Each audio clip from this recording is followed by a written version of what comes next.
Welcome back to Les Schwab Tire Center's Outdoor GPS, presented by Fisherman's Marine and Outdoor. Now, it's real time. Yeah, it's real time because we're going to get real. No pun intended. There is a thing out there, and we've talked about it a little bit already. It's called chronic wasting disease, okay? A short time ago, right before I left for my elk season, we had Derek Broman in studio. Derek's good to see you again. Yeah, thanks.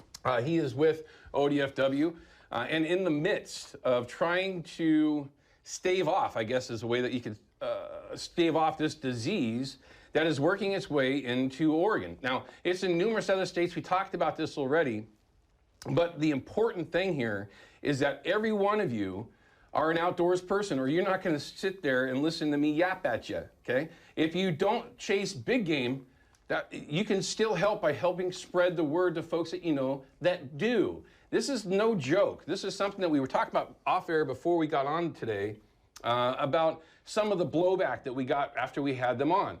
Good or bad, good, indifferent, whatever, is that this has to be addressed, and there's no better source to do that than us outdoors people. The ones that are actually out there can help, and we're going to talk about that, right? We're going to find out how and really how easy it is for the outdoors people, the folks that are successful, okay, because they have to take an animal, right, an elk or a deer. Maybe that's where I want to start real quick. Before we I have some questions here that I've written down that I want to make sure that we get in. But this is one of the ones that we got. It's deer and elk and moose, right? But not antelope, not bear, not cougar, none of those things, right? Correct, just those cervid species. Say that again? The cervid species. Well, I'll not use that word anymore. But yeah, deer, elk, moose. In Oregon, the harvested species being the deer and the elk. Okay, very good. Now, I got lucky this year. I got a couple of specific questions I want to ask you here in a little bit. But why, and I'm going to make sure that I get this right, why hunters are so critical in early detection, you know, before we get into it too far, right? Why are we so important? What is it that we can do?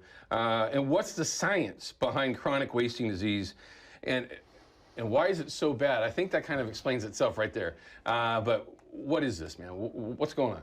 So chronic wasting disease, or CWD, is a wildlife disease that is always fatal. There is no treatment, there is no cure, and it has massive negative impacts to deer and elk populations.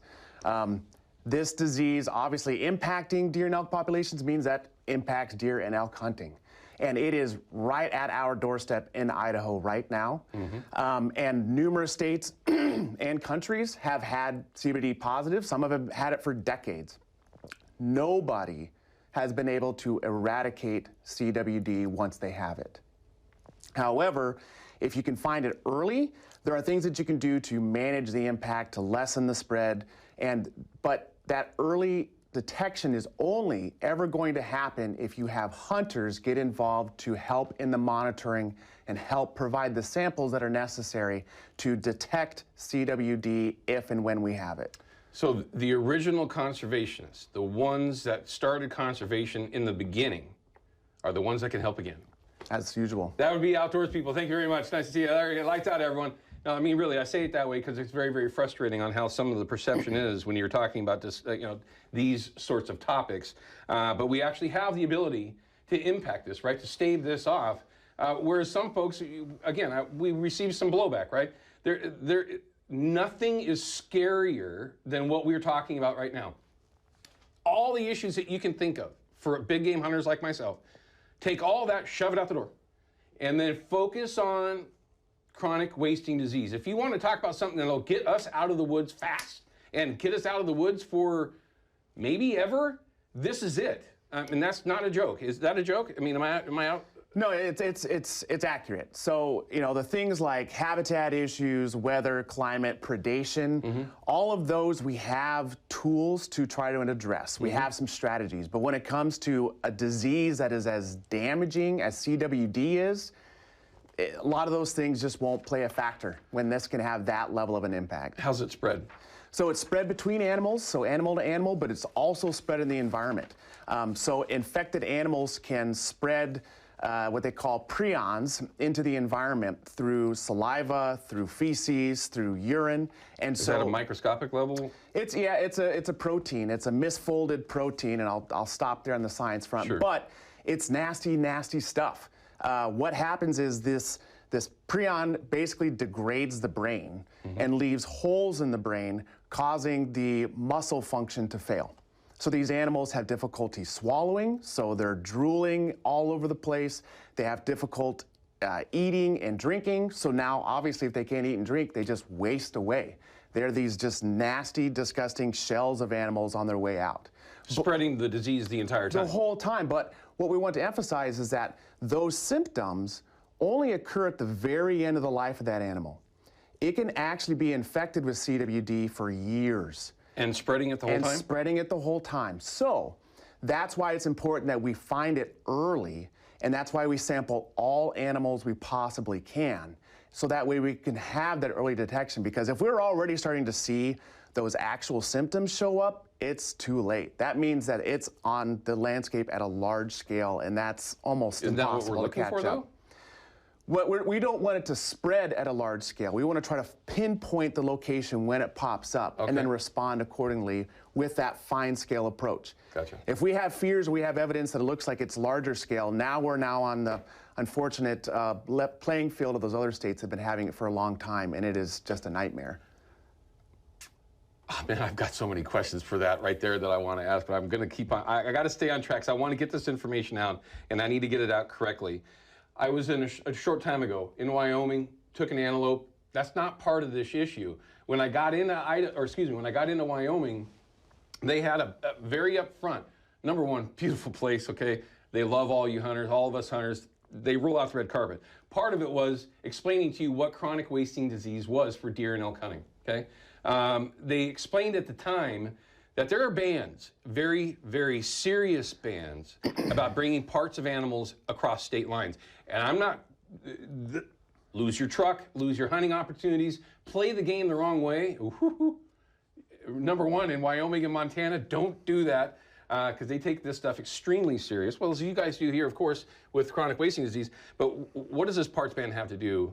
How does that impact us? So there's a number of things that have been put into place to help reduce the impact of CWD or to get it in Oregon. So there is a parts ban that was enacted by the Oregon State Legislature a couple years ago. So certain parts and pieces can't come into the state from outside the state. So spinal cords, brain tissue, those types of things. Right. Also, there was a urine ban that was put into place. So urine-based scents and lures cannot be used. So you can't have in possession. They're not on the shelves, thankfully, now.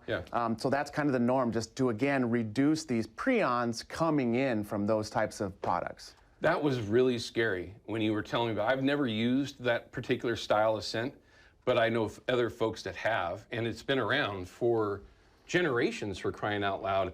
I mean, massive deer farms specifically focused on that for that part of the hunting industry. And would you say that that contributed to the spread of chronic wasting disease on the level that we have now? Was that a negative overall? Yeah, I mean, anything that could potentially spread those prions is an issue, has been an issue. And so that's why Oregon, fortunately, has had all of these terrible examples to use as to what to avoid. And so that's why we have a number of these regulations in place, and also some just best management practices for keeping things safe. If you have any old Teak 69 running around, dispose of it through ODFW. So if you have those things, sorry, Ryan, if they're on the shelf, let us know, or if you find it somewhere in your gearbox, we will go and properly dispose of that. It requires incineration. You can't just put it in the garbage. You can't just burn it in the burn barrel in the backyard. It has to be done right, and we'll do that for you. If that doesn't just spook you by itself, that a department of the state of Oregon says, we will handle that for you, this is no joke. It really isn't. I mean, this scares the heck out of me, honestly.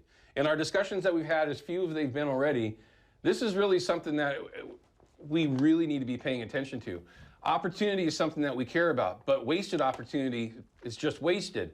If we don't take the opportunity to help with this situation as the end user group, we can very well be just as responsible as what has happened in the east side or the central part of this country to allow this to expand. We're early enough, we know it now, we've got the information, and they're extremely motivated on getting that information to the right source, right, to the right people. We're gonna talk more about that when we come back from this break.